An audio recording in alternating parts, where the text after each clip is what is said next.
Hi, I'm Aaron. When I was younger, my parents would sometimes get angry with each other. I used to hear strange noises, like thuds and snapping, but I never actually saw anything happen. I even heard my dad call my mum nasty names, which made her cry. But I don't know why he did it. Sometimes things went really quiet too, which I knew was strange. I knew something was wrong, but I didn't know what. It was confusing and scary at the same time. I noticed that Mum had bruises that weren't there before the shouting and slapping noises. I didn't know what to do. I love my mum and dad.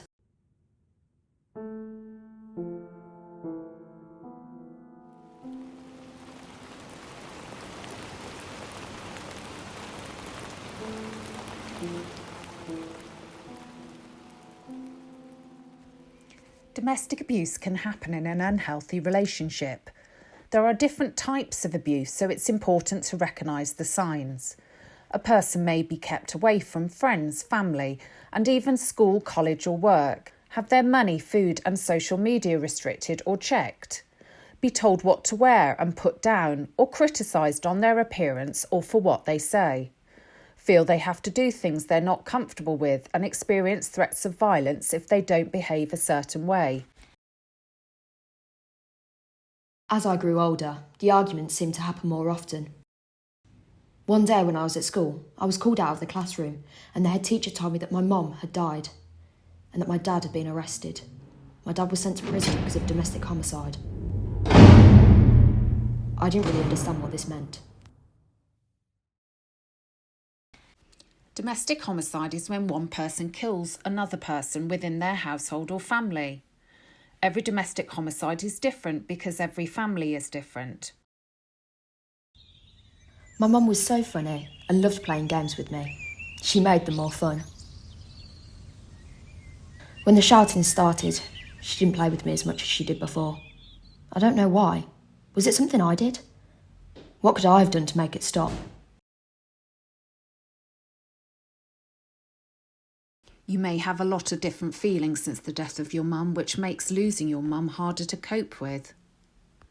You may feel angry for something you think that you did, or maybe have regrets about something you didn't do. You might be angry towards the person responsible for the death. You may also feel sad, lonely and confused. Bereavement and loss can be a very lonely and confusing time. You may not feel any of these emotions, and it's okay to feel that way too. Domestic abuse and domestic homicide can affect your feelings, emotions and behaviour.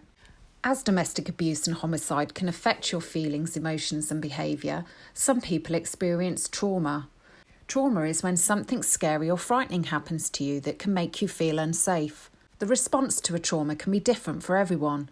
You may feel that you're thinking a lot about what happened, having trouble sleeping, concentrating or having nightmares, no longer enjoying the activities you used to like or waiting for more bad things to happen. Remember, you are not alone. There is lots of support available.